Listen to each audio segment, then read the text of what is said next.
some theories and bits of information, and then we'll have the opportunity to ask some questions and have a discussion about the information that we've had and how it relates to our work and how we can use it in practice.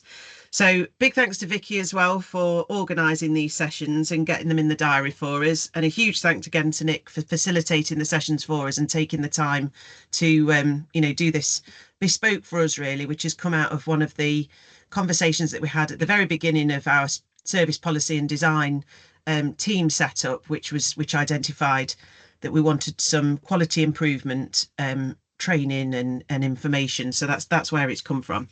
So thank you very much, Nick. This is the second of three, and then the third and final session will be on culture and psychology, psychological safety, which is going to be on the 30th of April. So thanks again, Nick, and over to you. Brilliant, thank you. So I've got a quick caveat. I am on site today in the lovely Torbay in Devon in Torquay. So I am right in the south coast, and it's a lovely day down here. But I am in somebody's office, so excuse any kind of background activity. I'm not in my usual little corner in my office at home today. So quick caveat on that. So thanks for the welcome. And yeah, behavioural sciences, behavioural change, it's really interesting one, I think, which sits at the heart of a lot of our improvement work. So quick, for those who haven't met before, Nick Holding, currently head of improvement for the emergency care improvement support team, and who knows what that will look like in a year's time, but that's what I am currently. Just a bit of a reflection back on those who joined us last session. We talked about the improvement principles, really about that idea of, is the soil right, is the environment right for change? Before we even start, do we think we have the time? Often we think we don't have the time, but actually we really do. When we think about it, how do we make time for improvement? Understanding the people that we work with and connect with are at different points in their own journeys, and some are very much in the kind of innovation space, and they will leap into improvement very readily, and those others may take a bit more persuading.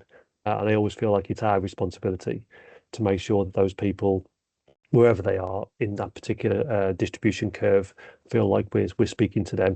And then this idea that often we know what we need to do, but can we actually make that change into the doing? And a lot of that, it reflects what we will talk about today in terms of that, particularly around the behavioural stuff, the stuff that sits in our heads around incorrect assumptions and fear of failure.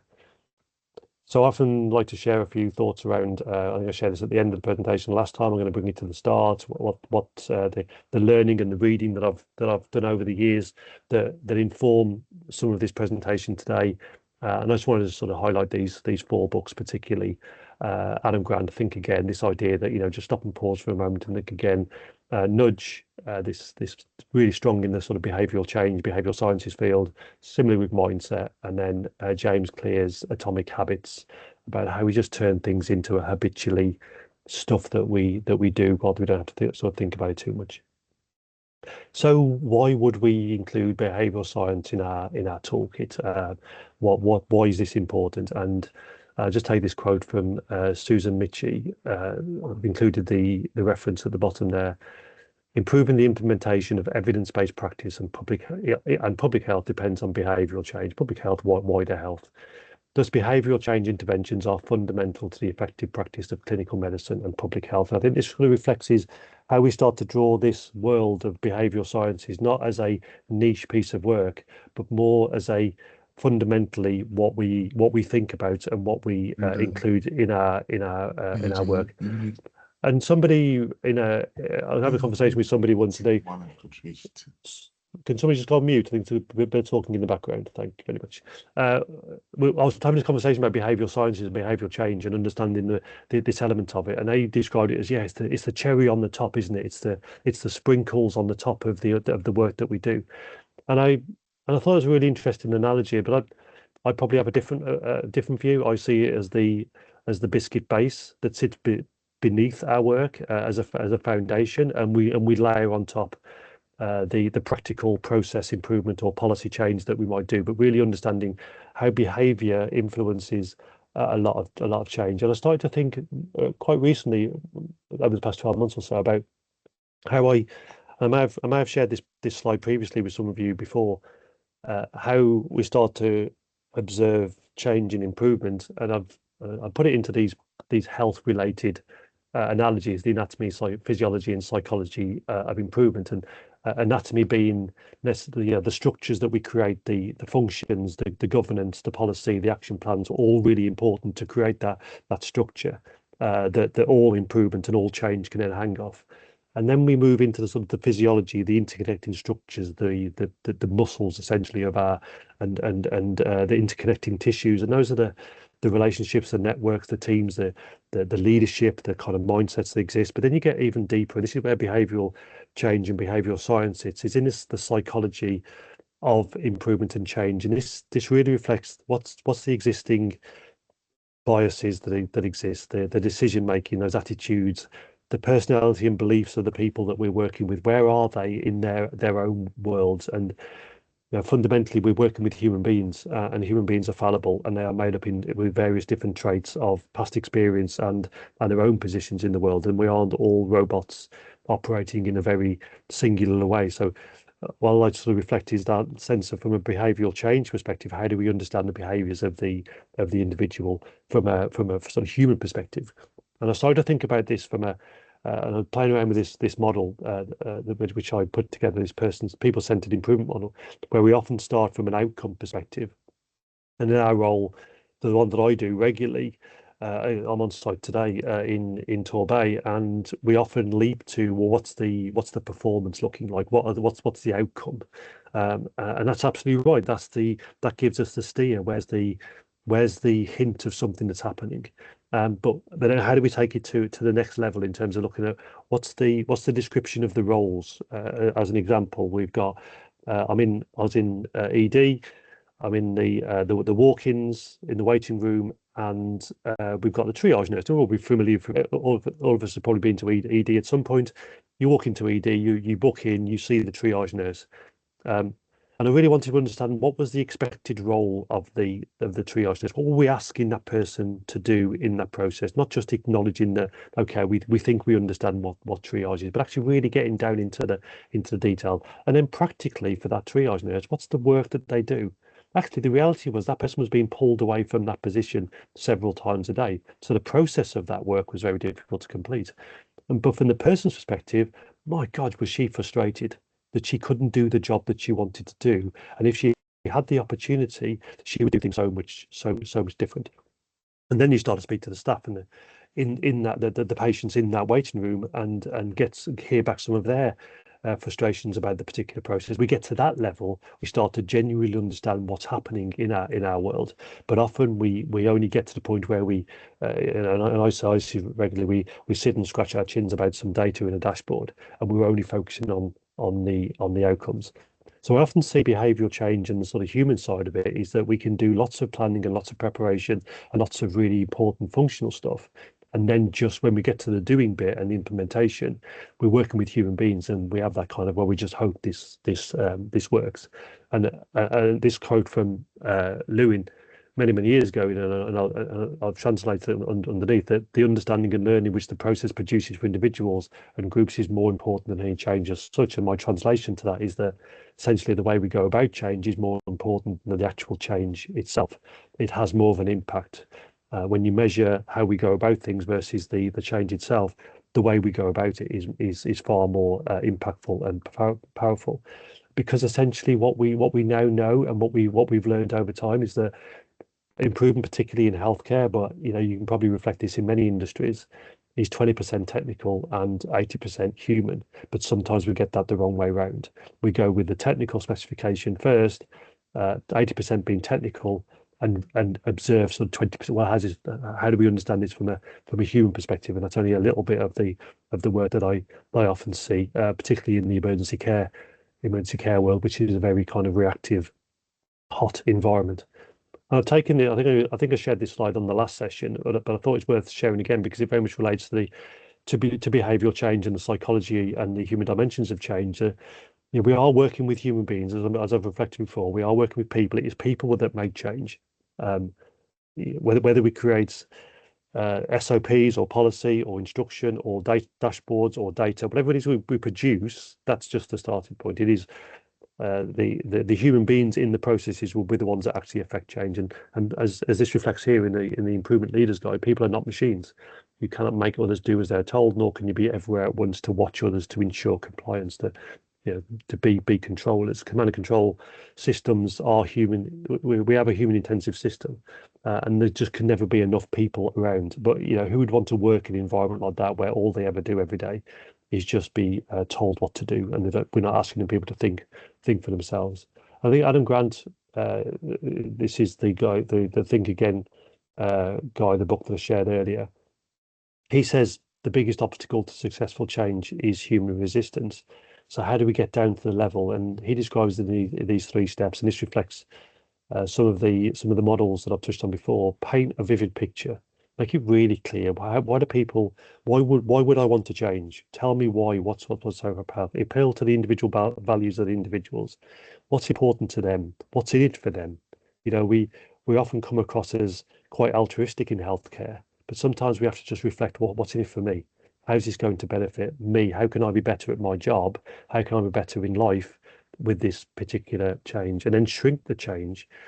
The conversation I had yesterday, we were trying to get more patients from the front door, from an ambulance perspective, through to ESTEC, right? So all we were talking about yesterday was, can we just get one patient through from the front door, rather than just try and change whole processes and change whole structures. We just talk about just one patient, and you really shrink that change to make it comfortable and consumable for the people involved. And this reflects the nudge book that I put it before, and the principle that sits behind this is this idea of the elephant and the rider. That the rider is the considered thinker, it's the policy, it's the thing that we've given some thought behind. But the elephant is the emotion that sits, and the people and the drivers, and it's very difficult to shift that elephant if it doesn't want to go anywhere. So for all the best will in the world, the rider is tiny, but it's how we create the right environment. And Thaler and Sunstein in their book, if you ever get a chance to read this book, which I thoroughly recommend, he talks about, from the rider's perspective, how do we find those bright spots? How do we learn from excellence? How do we create the right environment? Point the elephant in the right direction, but then motivate the elephant, break things down, shrink it, remove some of the barriers, shape the path, tweak the environment to. All I did yesterday was suggest that let's just get one patient. We really broke down, chunked the chain, didn't feel like it was insurmountable. Yeah, of course we can do one patient. Great, let's see if we can do that then. So this idea that we sometimes try and force this theoretical elephant down a particular path when it just isn't going to go, and that's really where behavioural change sits within this. So for me, I'll turn this around, the Adam Grant quote, to whereas human beings maybe being the greatest barrier to change, actually human beings are the greatest enabler of change, and how do we understand their own behaviours in their world. And I drew these quotes out from Eli Goldratt, and I think I shared one of his books previously, but these Goldrattisms, as I call them, is a great thinker. Another great book, the goal there, all about theory of constraints. He says any improvement is a change, but not every change is improvement. I think I reflected that in the last presentation that I did. So we know that lots of change exists, but does all change lead to improvement? And do we go back and check? Do we implement change and then go and have a look again? But any change is a perceived threat to security. People are very comfortable doing what they're doing. People are very comfortable in the process that they exist in. And any threat to security from individual perspective gives a rise to emotional resistance. If any of us in our own world, whether it's work or home, we feel a threat to our own security, we put the barriers. It's a very, very natural human response to any threat to our own security. So whether we have to have a detour because the road's closed on the way to work, that's our level of security. We know how to get to work every day, or we know what we do in the morning. If you were to wake up in the morning and the electricity was off, as an example, you hadn't been told, you would go into some kind of emotional response that your routine is all thrown out. You can rarely overcome emotional resistance with logic alone. All the data in the world we put in front of people, all the way we explain things, won't overcome emotional resistance. So the only way we overcome emotional resistance can only be done by stronger how do we build stronger emotion in a person for them want to change what they do? And this is at the heart and the core of behavioural change. It's understanding individuals' behaviour, and that's not interpreting behaviour as a negative thing. It's just what we do as human beings. So it's how we then interpret that, and not just from our perspective, from other people's perspective. We can very easily get trapped into the world of we see things from our own perspective, and that's our view of the world. But other people may see it from very different perspective. We may see things in one way, but the person we have in front of us we're talking to, we think we're speaking the same language and speaking on the same topic. They just have a very different perspective of the world that we both exist in. And as I said, I mentioned this at the last, but I think it's worth repeating this particular slide, this message.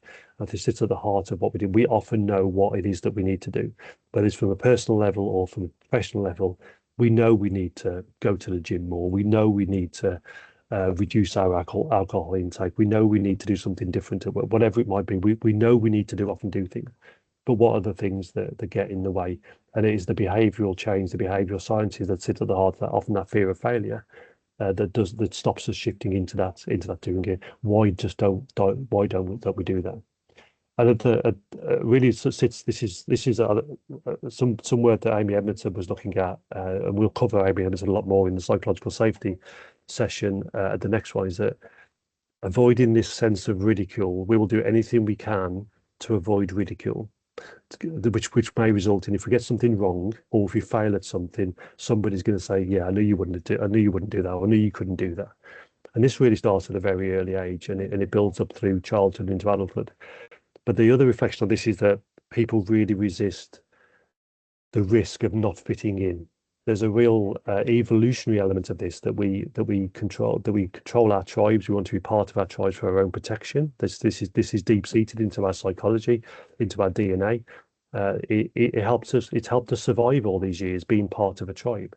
So being out of a tribe is very risky for our own survival. So whether we consciously understand this or not, it sits well deep in our psyche. This idea of not fitting in, being ridiculed, is actually quite risky, and we just avoid it as much as we can. So that affects our decision making, and that affects often our behaviours. We'll often cede or be more compliant in certain situations if we feel like we're safe and we are able to be part of the tribe, the theoretical tribe.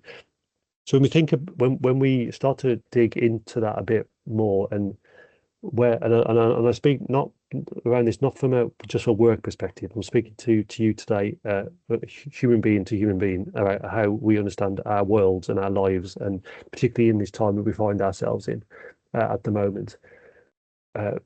Richard Ryan and Edward Deitchy developed their self-determination theory a few years ago now, and this idea that human beings have these three basic needs, whether it's in work or home life or social life. It's this idea that we need competence in our world. People need to have a mastery and control of their own lives. This may feel at the moment that we may not have that at the moment, and that's why it feels quite uncomfortable. That kind of mastery and control of our own environment. This is essential to our wellness and our psychological well-being. We need to have autonomy. People need to feel in control of their own lives, those behaviours and their own goals. And again, when that's taken away, it starts to make us feel quite uncomfortable. And relatedness. This is where we probably may find ourselves more in this space. People need to experience a sense of belonging, connection to other people.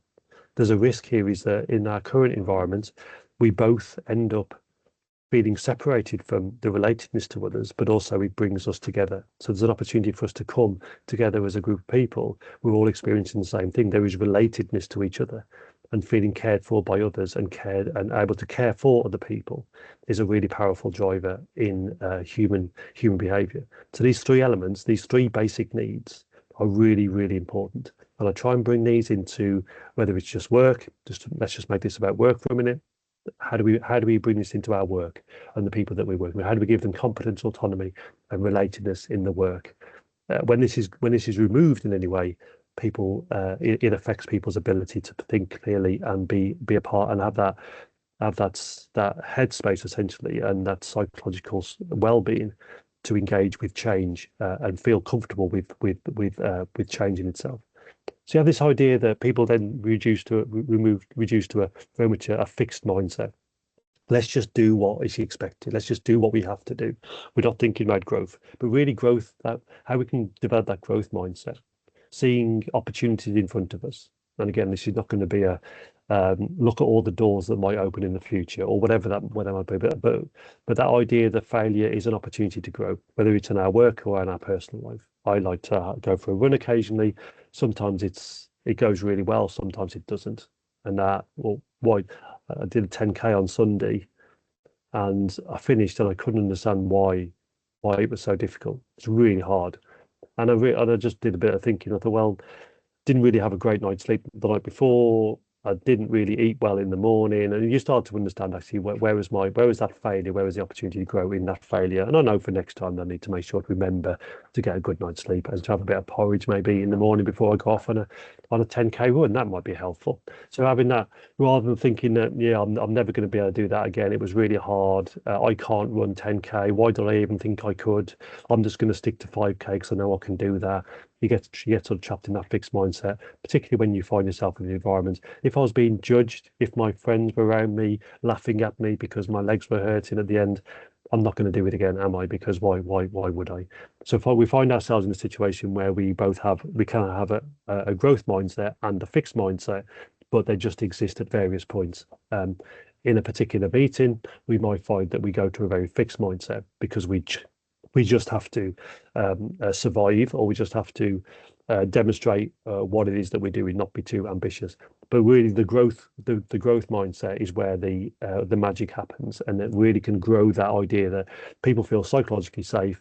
They have an idea that anything is possible in this space. We just haven't found the answer yet, and just who knows. And that's really where we want to get, and that sits really from a behavioural change and behavioural science perspective.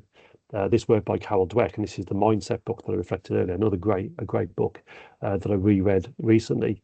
It really does help us understand a bit more about how we speak to people, how we encourage people, how we frame questions for the people, and for those with children or relatives, those kind of conversations we have with them, really to help them grow rather than get fixed in this kind of predetermined mindset.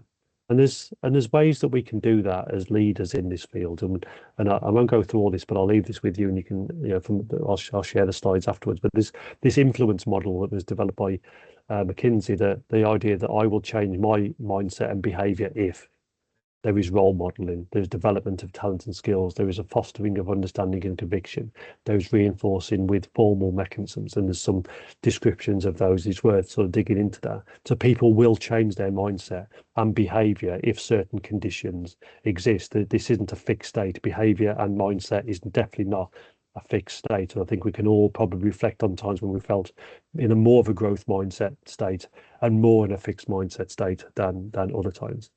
And recognizing that we can drift along this another distribution curve, and the people that we are working with, again, all sits around the sort of behavior ideas of behavioral change, where people sit in their own minds.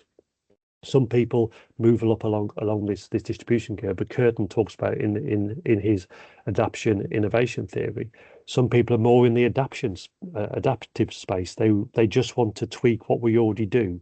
Let's not break here. Let's just tweak let's just improve what we already do.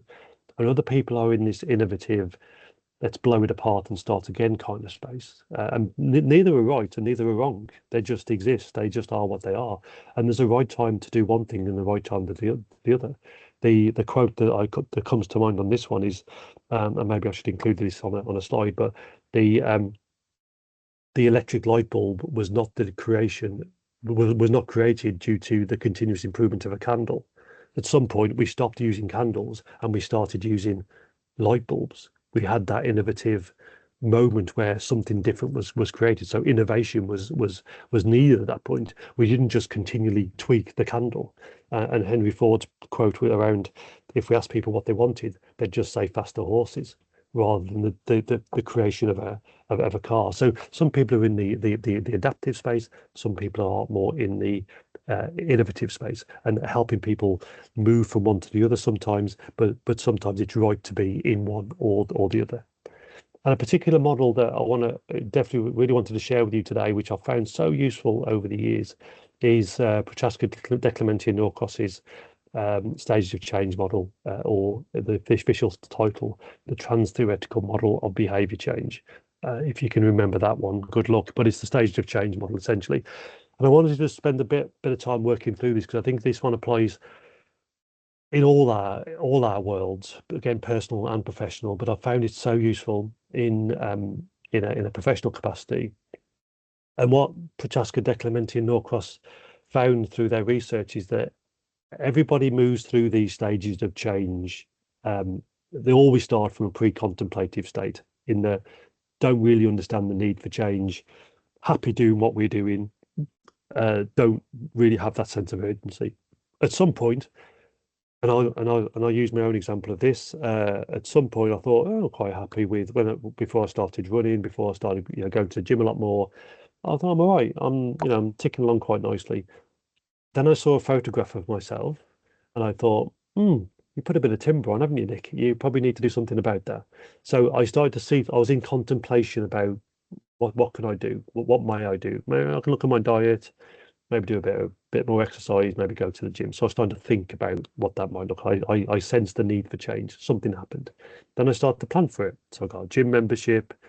I bought some new trainers, got all those factors, which enabled me then to leap into action and then start to develop my new habit and then maintain that habit. What the research suggests is that what we often find is that I've gone through that process and I've found that particularly helpful. And then what I do to other people is then, right, you need to start running tomorrow because it's wonderful, because I've gone through the journey. But we ask people to go from number 1 to number 4 in a change perspective, just because we've been through the journey. We haven't allowed that other person to go through that particular journey. So how do we provide the right information if they're in a pre-contemplative state, to move to at least start to contemplate it? And the Prochaska, Declementia, and Norcross say that everybody has to go through these stages one at a time. Now, some people can move through quite quickly.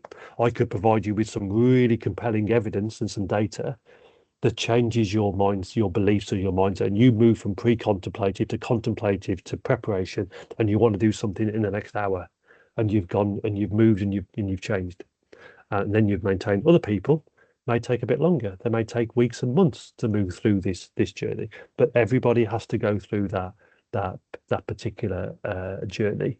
So remembering this, that often we're in a place where we're asking people to go from 1 to 4, and we wonder why people just don't leap into action. We have to allow people to go through that particular process. This behavioural change model, I think, is a really, really powerful one. But also then recognizing that I touched this before about the environment that people work in.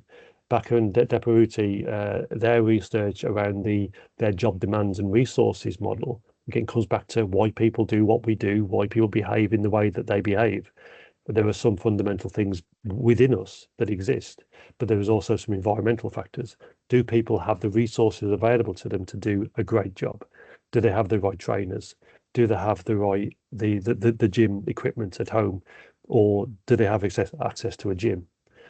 Are the demands too high for what they're trying to achieve? Are they trying to run 10K before they can even run 1K, as an example? From a work environment, what you find in this quadrant here, low job resources, high job demand results in burnout. And I'm in ED at the moment, and I see a lot of this. There's too many patients, there's not enough staff, there's not enough bed spaces, there's not enough equipment. We find people in this kind of very much in this burnout, exhausted, unmotivated. What we really want is high resources, high demand, high motivation, high engagement. And where each of these sits in the kind of low or high, you end up with apathy or boredom when it's in the sort of low demand perspective. If I just kept on running 5K all the time, I'd probably get quite bored of that after a while, because you haven't placed a greater demand on you. And then similar to this, you've got Seacrest's effort reward imbalance model, which again, this is very much a behavioural a behavioral science model, but also linked to psychological well-being. And we see that I see this so often. You think why are people behaving in this particular way? And I'm not going to reference this side that I'm working on now, or the other sides that I've seen. You think, isn't it obvious what's going on in front of you? When people are in an environment where they have high effort, low reward, we find our psychology of how we see things in a very different way. We start to almost we can't see things in the end because what we're doing is we are protecting our own valuable resources. So we've all been in a situation where we feel we're giving more than we're getting back.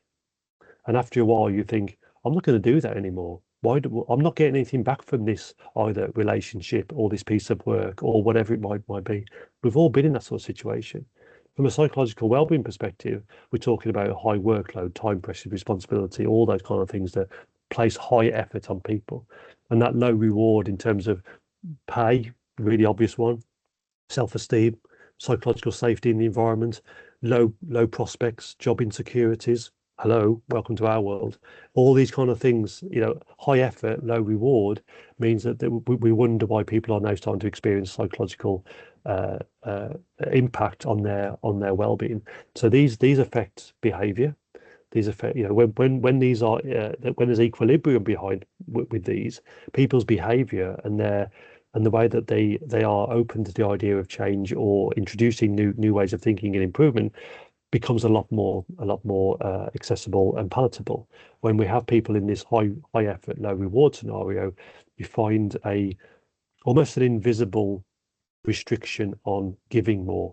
And I see that particularly, my wife's a nurse, and sometimes I have conversations with her, and I just think the way she talks to me is that it feels like you almost just can't give any. There's not enough coming back the other way. She wants to be a nurse. She wants to be a nurse. She wants to go to work and be a nurse. But if all she ever does all day is fill out forms and respond and react, she wants to go sit down with some patients and have a cup of tea with them and ask how they are and make sure they're okay. She can never do that. That's her reward for the nursing role that she does. But if she never has a chance to do that, she has that what is often described as the emotional bank account is in a withdrawal state and often in an overdraft state because we're not investing in our emotional bank account. And that can lead at times to this situation where we find ourselves in this drama triangle. But either we can see other people or we can contribute to the drama triangle. This is from Stephen Cartman. And we often exist in one of these three states. We are either the victim of something, we find ourselves in victimhood, we are the persecutor, or we are the rescuer. And each one feeds the other. And none of these are a positive state to be in. We don't always want to be the rescuer that goes in and saves people. And don't worry, I'm here now, it's all going to be okay. Or feeling like you just have to be the rescuer. You don't want to be the persecutor. You don't want to be the one that is making other people want to go and rescue other people. But also you don't want to be the victim in that situation as well. What victimhood often does is it creates an opportunity for the victim to blame other people, to say that, well, there's no point me doing it because the rescuer is always going to do it, or it's not my problem, it's the persecutors, it's their problem. If they didn't keep on sending all these crappy emails to me, or whatever it might be, there is a sense that we can often exist in one of these spaces, and it's not necessarily about how we place ourselves in one of these, but just recognizing that none of them is a particularly healthy space to be in. But the idea of this sort of behavioural element of it is that we think we're doing the right thing if we're in the rescuer state. As a persecutor, we may not see ourselves as the persecutor. We may see ourselves as just wanting to encourage and to push and to promote and be enthusiastic. But the victim may just be in that kind of victim mindset that we can't do anything about it. Not my problem. If all those ambulances didn't keep arriving at ED, we'd be okay. Well, that's debatable. But there's that idea that there is that relationship that exists. And I talk about Gladwell quite a lot because I think he's quite amazing, not just his hair, but just in general. But he talks about our unconscious is really good at quick decision making. It often delivers a better answer than that more deliberate and exhaustive way of thinking. We are naturally, from an evolutionary perspective, we are naturally designed to think quickly for our survival. And in both in Adam Grant's book, and but also from Daniel Kahneman, Thinking Fast and Slow, from 2011, they reference this idea of system one and system two thinking, and I think there's again another interesting thing to reflect back on. And this is a training exercise for us all, really, is to help us move more from a system one thinking to a system two thinking. System two is hard work. System one is really quick, it's instinctive, it's automatic, takes very little effort. It's there. We can think. It's almost subconscious, unconscious, but it's often driven by emotion. It's the very core older part of our brain. The limbic system in our brain is the bit that is responsive for system one. The system two thinking is a bit more that just thinking again, taking a bit of time. What we're doing today in ED is we go and looking at patients who have a decision to admit on them at the moment. So they're going to be admitted into a hospital bed. And we just go back and saying, are we sure? Are we sure that's the right thing to do? So the first decision may have been a system one decision. The environment's busy. We've got a crowded department. We just need to move these patients on. System one, very quickly, almost subconscious. The system two now helps us to go back a little bit and think a bit more with a bit more logic.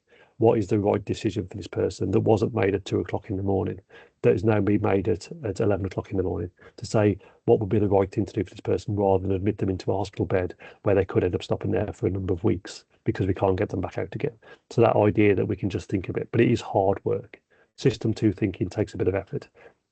So sometimes it's good for us to catch a little bit of ourselves in the system one world and take it into system two. But sometimes system one is good. Go with you. It's that gut instinct that we have. It's that thing that probably has helped us survive as a species. It's the thing that we hear a noise in the background and we start running before we've even thought about it. And that's probably the saber-toothed tiger that used to creep up on us in years gone by. It is that responsive. It's good. It's not a bad thing. But sometimes we, as a more mature, evolved, developed human being now, we can start now the more it's the frontal lobe part of our brain helps us think a bit more logically, and typically around 95% of our thinking is system one, and only 5% is system two. And Frankl touched on this when he talked about this stimulus and response model, or the theory that he was talking about. And between the stimulus and response, there is a space, and in that space is our power to choose our response. Our response lies within our response, our growth and our freedom. So this idea that we can't often control the stimulus, that we can't control what's happening to us at the moment, out of our control entirely. We can always control our response to that. And in the gap between this stimulus and response, there is a space to choose. We can stub our toe on the end of the bed. And before we just respond, we have a choice how we want to respond to that before we swear and scream and whatever that might be. And I think this places us in that sort of system one, system two thinking. And when we have this space to choose, sometimes it is seconds, sometimes it is hours. It's the email that you were going to write and then just decide to save it and then see where we are the day after, and then delete it because you think, actually, you know what, on reflection, I'm not going to write that emotive email, that response to whatever it is, that stimulus. You can't control the email that you get in your inbox from somebody who is being a bit of a pain in the arse or being unprofessional or not particularly civil, but you can control your response to that. And sometimes that little pause just helps us to think a little bit about what would we, who is the human being that we would like to be? What is the reaction? What is the behavior that we would want to demonstrate? And this essentially is really where we are, you know, in terms of, for me, behavioral change is that it is just down to human beings. We are simple creatures in the end. We are all built the same from when we were roaming the lands, spearing huge woolly mammoths and being chased by saber-toothed tigers. We are still essentially the same animal. We still create. We just exist in a different world at the moment, which is full of opportunity and full of excess and a very different culture and a very different environment. But we are essentially built the same. And I touched on, you know, where we are on system one, system two thinking, and I haven't sort of referenced this book at the start, but I think it's another, probably one that had more of an effect on me in terms of my own perspective of the world, was Steve Peters' The Chimp Paradox, his mind management, this idea that sitting at the heart of the old part of our brain, the limbic system, is the chimp. It's the very emotional, reactive, has no form of language. It can only just act on emotion, and it's the thing that existed in me about what was it, about an hour ago, as I was preparing for this meeting, about this presentation, where I was just thinking every part of me wanted to run away because I get nervous. We all get nervous in certain situations. The chimp in me is trying to protect me. He wants to say, don't make a fool of yourself. Don't do it. Don't risk it. Just send your apologies or whatever. All sort of things were going through my mind. That's my inner chimp telling me he wants to protect me. But the human element, the frontal lobe, the more considered thinker is that, no, Nick, you signed up for this. You wanted to do it. You put the slides together. You got people who really, who are going to join this call, who want to hear what you've got to say. Perhaps I don't know, but there's a this constant ongoing challenge between what the chimp wants to do and what your human, more considered brain wants to do. And that exists in all of us. There were many, many different interpretations of this particular model. I love this one because I think visibly I can see the little chimp in my head getting all emotional and getting reactive about stuff. And I sometimes give it a name, and I just think, it's just the chimp. It's just Gerald wanting to take control, to try and put me off, and that can help me. I want to be the human. I want to be the person that, the person that I want to be. So we end up having this kind of ongoing dialogue. But we are controlled to a certain extent by lots of other powerful forces within our bodies. And then when we start to understand this a little bit more, it's not that I'm suggesting for 1 minute that we don't have free will, although some ways I possibly am suggesting that we don't have free will. But in so many things, there are so many things happening subconsciously in our minds that, depending on the conditions that we find ourselves and the various hormones that are floating around our system. And I hope there are no endocrinologists on the call, because I absolutely get this is a very simplified version of what goes on in our brains. But this idea that we have serotonin, we have dopamine, endorphins, and it's oxytocin. And I'll leave this one with you. This is not, I'm going to go through all of them, but all these have an effect on us, particularly from a team perspective.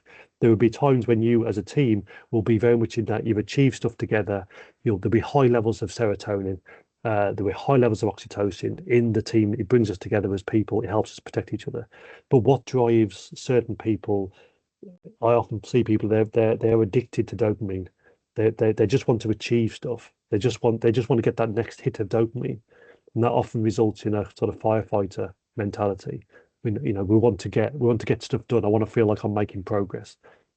And I see that a lot on the floor in hospitals, where people are just responding and reacting, and recognizing that this is not people doing it on purpose, but they're often driven by these certain things that are quite addictive, actually, and they give us a little bit of a micro buzz every time we get a little bit of a hit of dopamine. One of the more modern versions of dopamine hit is whatever version of social media you use. I used to use Twitter a lot. I don't anymore. But every time you get or Facebook, every time you get a like or a comment or a notification that somebody has said something to you, you will get, whether you know it or not, you'll get a little hit of dopamine, because it's just that little feeling of somebody wants to connect with me. There is human connection. So dopamine is a very powerful driver. And and finally, I want to leave you with this model that I mentioned about Susan Michie early on. She developed the COM-B model, and this really brings all this together for me in terms of a single model that reflects behavioural change, probably better than any others. And I'm going to use my running experience again as an example. So parkrun, particularly, I don't know how many of you run parkrun on a Saturday morning. I absolutely love it now. I love it now, but didn't necessarily always run it. So if we translate this model into the idea that this behavioural change that I want to start running. I signed up for parkrun about 8 years ago. I actually started running in parkrun about 2 years ago. So for 6 years, I did nothing about it. I wanted to do something. My intent, my behaviour change was that I wanted to start going to parkrun. So you think about capability. I know I can do this. I know I can run 5K. And I know about it as well. I know about the fact that there's this thing called parkrun exists. Do I have the opportunity? Yeah, I have. I have what I need to do this. I have the kit. I have some trainers. I have some shorts and a t-shirt. I have the opportunity physically, but also really importantly, do others approve of me doing this? So I go along to parkrun, and there's a social element to this. People will be there together. We're all doing it. There's a commentary on social media. There are people clapping as I run around. They're volunteers. There's a sense of social. This is a good thing to do. Other people approve of me doing this. So the opportunity is definitely there. And then the motivation is that I feel like I want to do this. I definitely want to be able to do this. I believe it's the right thing to do. There's a reflective moment of that, and I have the right habits in place, so it becomes automatic. Those habits are really important. The fact that parkrun happens at 9 o'clock every Saturday means we're not thinking about, okay, when's the next one? When have I got to think about it? Or is it Tuesday this week? Or is it Wednesday next week? Or is it Friday? Is it 9 o'clock or is it 7 o'clock? It always happens at the same time on a Saturday morning. So it becomes a very automatic thing to do. Now, I use parkrun as an example. That's a very personal thing. Try and apply the same kind of thing in your own world. Do you have the capability, the opportunity, and the motivation to do this? And those habits are so important. I mentioned this book at the start, James Clear, these atomic habits, these small little things that we can do that will help make it really easy to do the right thing. Understand the habit loop, building that improvement habit, whether it's personal or professional. Build that habit to recognize there's always a cue, then there's craving, there's a response, and there's a sense of reward that exists afterwards. And if we are looking to change existing behavior, think about the East model. There's been, is it easy or difficult? If it's difficult, how can we make it easy? If it's unappealing, how can we make it attractive? If it's different, how can we make it social? And if it feels like it's going to interrupt normal behavior, how can we just make it timely? And these elements help develop behavioral change from a habit forming perspective. Behavior change often will usually happen when we can turn it into a habit and it just becomes normalized. And whatever behavior change we're trying to elicit, whether it's, let's say, personal or professional or a particular well-being, we want to change our diet, we may want to change what our lifestyle is, then these elements, how do we bring these in? And finally, I want to just finish off on this quote, very old, from General Clarence Francis, Chairman of General Foods, his philosophy of management. You can buy a man's, sorry, it talks about men. It was in a different time, so I apologize. You can buy a man's time. You can buy a man's physical presence at a given place. You can even buy a measured number of skilled muscular motions per hour or day. And I think somebody mentioned Taylorism in the chat. Essentially Taylorism, but you cannot buy enthusiasm, you cannot buy initiative, you cannot buy loyalty, you cannot buy the devotion of hearts, minds, and souls. You have to earn all these things, and that, for me, is behavior change.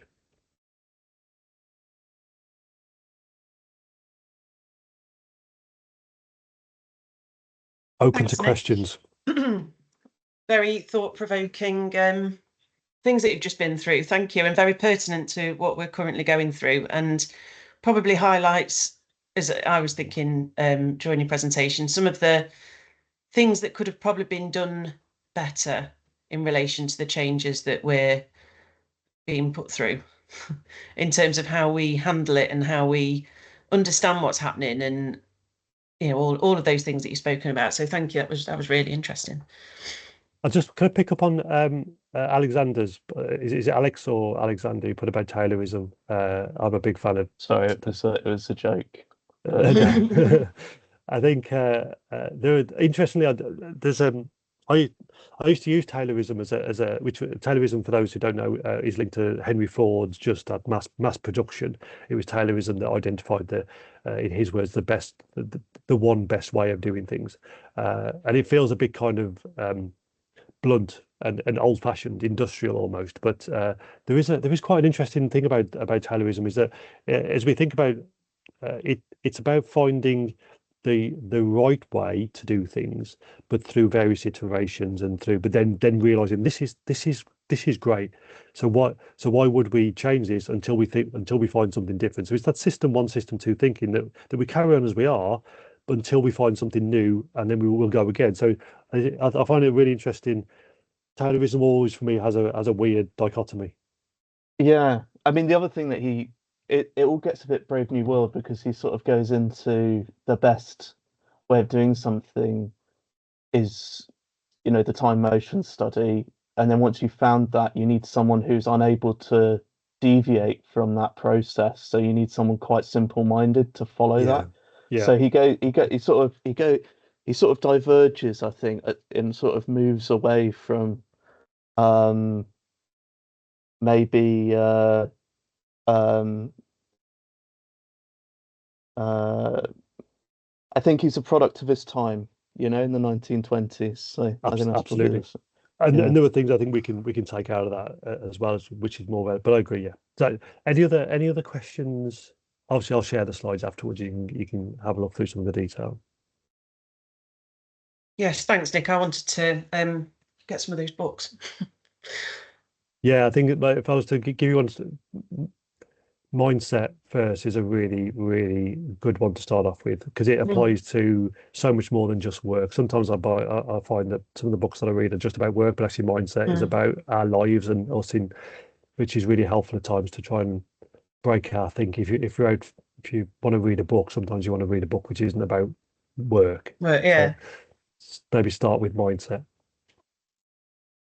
Speaking of mindset, I found it really interesting the idea that the growth and the fixed mindset are both there at the same time, that one is more prominent than the other at times, because I've always heard about them being talked as individual mindsets, but it's Mm. true. I mean, there'll be times when you have your fixed mindset takes precedence. Very Mm. interesting. Yeah, Thanks. it's based, yeah, absolutely right, Vicky. This idea that sometimes we just have to prove we're in a prove it mindset. I often think about the fixed mindset is a prove it mindset. If we find ourselves in such a psychologically unsafe environment where we have to just prove ourselves, we'll just do what we have to do. We won't be thinking creatively. We'll just make sure that we can nail it is the thing that we know we can do. And we go back into our shell a little bit if we find the environment we're working in or we find ourselves in means that we can hold both of these things at the same time. Christine. I came late because I had a clash, so apologies if you've touched on this, but just focusing on the kind of the chimp center of my brain here. But did you touch on is it the reptile brain?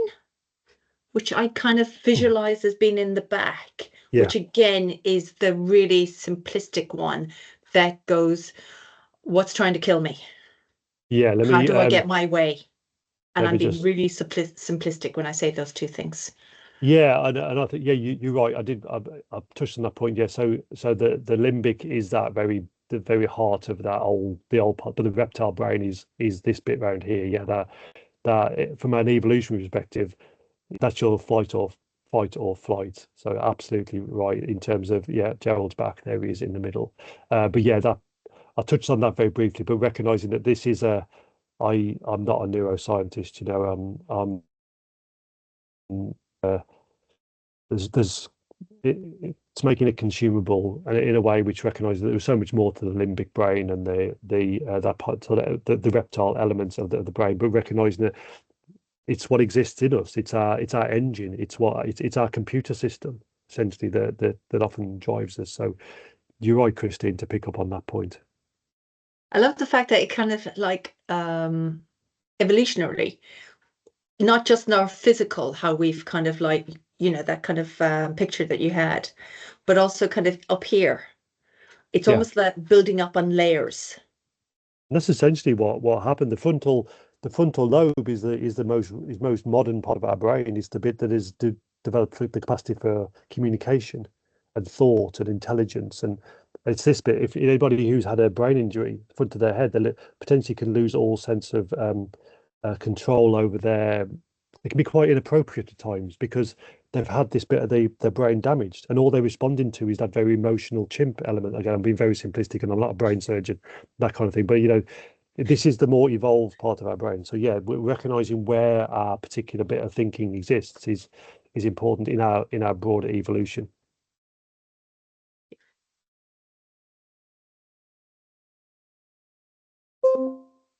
Shall we?